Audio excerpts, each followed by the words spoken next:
Halo guys, jumpa lagi di channel Ternak Ilmu. Di video kali ini kita akan membahas tentang 7 mekanisme AGP dalam meningkatkan produktivitas ternak. Baik, langsung kita mulai. Mekanisme yang pertama, antibiotik meningkatkan ketersediaan nutrien untuk host. Ketika nutrien masuk ke dalam tubuh, nutrien ini akan dimanfaatkan baik oleh bakteri maupun oleh host untuk tumbuh dan berkembang.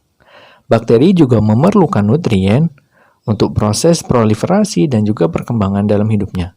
Sehingga adanya bakteri dalam saluran pencernaan ini dapat menurunkan ketersediaan nutrien untuk host. Adanya penurunan ketersediaan nutrien tentunya nantinya akan mengakibatkan ketidakoptimalan produktivitas dari ternak. Apabila kita menggunakan antibiotik, maka yang terjadi adalah antibiotik akan menghambat ataupun membunuh bakteri, sehingga kompetisi penggunaan nutrien akan menjadi berkurang, yang kemudian akan berakibat pada peningkatan ketersediaan nutrien, sehingga ternak dapat tumbuh dan berproduksi secara optimal. Mekanisme yang kedua, antibiotik meningkatkan waktu retensi pakan. Sebagaimana yang sudah disebutkan tadi, bahwa bakteri juga memanfaatkan nutrien yang masuk ke dalam tubuh. Salah satu nutrien yang digunakan oleh bakteri adalah glukosa. Glukosa di sini akan dimanfaatkan bakteri untuk berproliferasi. Kemudian bakteri akan menghasilkan asam laktat sebagai produk metabolit. Asam laktat ini nantinya dapat memicu peningkatan gerak peristaltik di usus. Dengan adanya gerak peristaltik ini yang meningkat, maka efeknya adalah akan menurunkan waktu retensi pakan. Dampak negatif dari menurunnya waktu retensi pakan adalah enzim-enzim pencernaan hanya memiliki waktu yang sedikit untuk merombak komponen pakan, sehingga nantinya akan berujung pada penurunan kecernaan nutrien, yang kemudian tentunya akan berakibat pada ketidakoptimalan pertumbuhan dari ternak. Dengan adanya penggunaan antibiotik, maka di sini antibiotik akan membunuh bakteri, sehingga glukosa tidak dimanfaatkan oleh bakteri dan tidak dihasilkan asam laktat. Efeknya kemudian adalah menurunnya gerak peristaltik, yang kemudian berdampak pada peningkatan waktu retensi pakan. Ketika waktu retensi pakan ini meningkat, artinya enzim-enzim dalam saluran pencernaan memiliki waktu yang cukup untuk melakukan aktivitasnya untuk merombak kandungan nutrien dalam pakan, sehingga akan dapat meningkatkan kecernaan pakan dan akan berakibat terhadap optimalnya produktivitas ternak.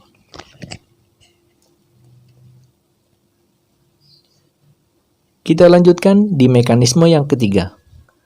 Antibiotik menurunkan ketebalan fili.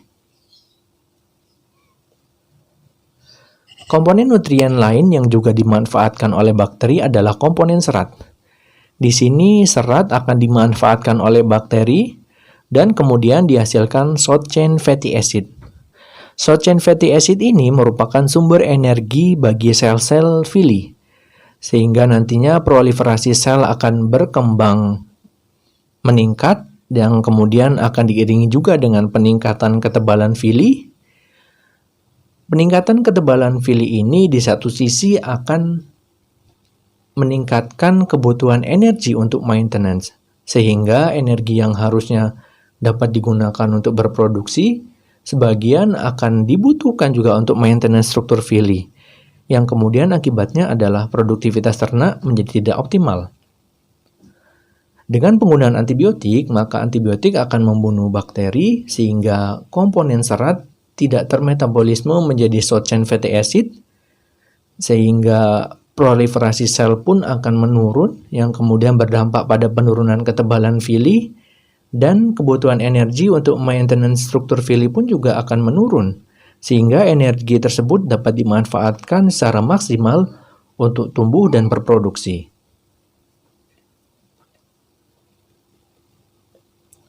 Mekanisme yang keempat, antibiotik menurunkan metabolit toksik. Komponen nutrien lain yang juga dimanfaatkan oleh bakteri adalah asam amino.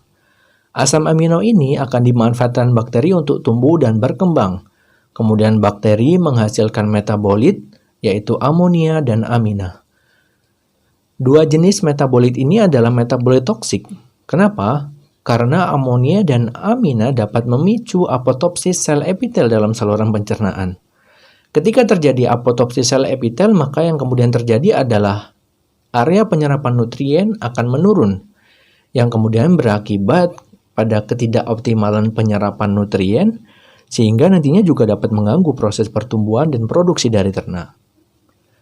Dengan menggunakan antibiotik, maka antibiotik akan membunuh bakteri sehingga asam amino tidak termetabolisme menjadi amonia dan amina, yang kemudian berdampak pada penurunan tingkat apoptosis sel epitel, sehingga area penyerapan nutrien pun akan terjaga. Dengan terjaganya area penyerapan nutrien tentunya akan dapat meningkatkan penyerapan nutrien sehingga dapat mendukung pertumbuhan dan produksi ternak. Mekanisme yang kelima yaitu antibiotik menurunkan aktivitas enzim bile salt hydrolase. Bakteri yang ada dalam saluran pencernaan memiliki kemampuan untuk menghasilkan enzim bile salt hydrolase. Enzim ini akan meningkatkan proses dekonjugasi garam empedu. Dengan adanya dekonjugasi garam empedu, nantinya akan menghambat metabolisme lipid sehingga dapat mengganggu pertumbuhan ternak. Apabila antibiotik digunakan, maka antibiotik akan membunuh bakteri sehingga produksi enzim bile salt hydrolase pun menjadi berturun. Kemudian proses dekonjugasi garam empedu juga akan menurun sehingga metabolisme lipid dapat berlangsung secara optimal yang kemudian berdampak pada optimalnya pertumbuhan dan produksi ternak. Berikutnya mekanisme yang keenam, yaitu antibiotik menurunkan infeksi bakteri patogen. Ketika bakteri patogen menginfeksi ternak, bakteri patogen ini akan menempel pada permukaan vili. Dengan penempelan bakteri patogen ini akan berakibat pada tertutupinya area penyerapan nutrien, sehingga penyerapan nutrien pun akan terganggu, yang kemudian berakibat pada ketidakoptimalan produktivitas dan pertumbuhan ternak. Dengan menggunakan antibiotik, maka antibiotik akan membunuh bakteri patogen, sehingga bakteri patogen tidak menempel pada permukaan vili, yang kemudian mengakibatkan area penyerapan nutrien menjadi terjaga. Yang berikutnya, proses penyerapan nutrien pun akan optimal sehingga dapat mendukung penyerapan nutrien dan dapat mendukung produktivitas ternak. Mekanisme yang ketujuh yaitu antibiotik menurunkan respon inflamasi. Adanya bakteri patogen tidak hanya menutupi area penyerapan nutrien, tapi juga bakteri patogen akan menginjeksikan lipopolisakarida ke sel epitel vili. Ketika lipopolisakarida diinjeksikan, maka tubuh akan secara otomatis memproduksi pro-inflammatory cytokines untuk melawan lipopolisakarida tersebut. Dengan meningkatnya pro-inflammatory cytokines, maka kemudian akan menurunkan metabolisme nutrien. Ketika metabolisme nutrien menurun, maka akibatnya adalah pertumbuhan pun juga akan terganggu. Dengan adanya antibiotik, maka bakteri patogen akan dapat dikurangi, sehingga injeksi lipopolisakarida pun juga akan menurun, dan respon tubuh untuk mengeluarkan pro-inflammatory cytokine juga akan menurun, sehingga metabolisme nutrien akan dapat dilakukan secara optimal, yang kemudian tentunya akan berdampak pada peningkatan produktivitas ternak. Baik, itu tadi merupakan 7 mekanisme AGP dalam meningkatkan produktivitas ternak. Terima kasih sudah menonton video ini. Dan stay tune terus di channel Ternak Ilmu. Sampai jumpa.